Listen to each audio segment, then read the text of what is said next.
Colin's Crypt. Do you guys even like the Godzilla movies?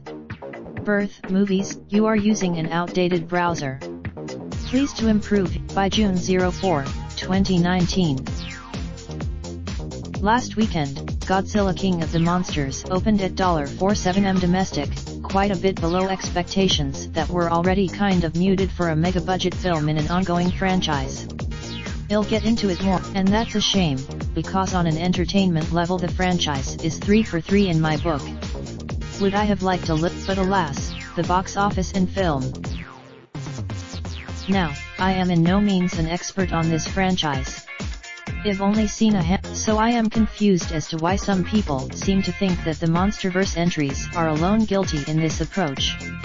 Doherty and Edward, others might find it boring, and that's fine as long as they understand that there is literally no such thing as a Godzilla movie without an emphasis on human melodrama. The original and complaints that the newer films are too serious Edwards more than Doherty's also baffle me, making me wonder if they had ever actually seen the original and best regarded film, which has almost no silliness at all unless you count the primitive effects of the time. Don't do that. The Shadow of Hera. That said, one of the things I really liked about King of the Monsters is that Doherty found a nice balance between the serious, legit sci-fi approach of that film and a few others, like the recent Shin Godzilla, which invoked the recent devastation caused by tidal waves for its plot and the more rambunctious, kiddie matinee appeal of the others which, again, also kept monster screen time to a minimum.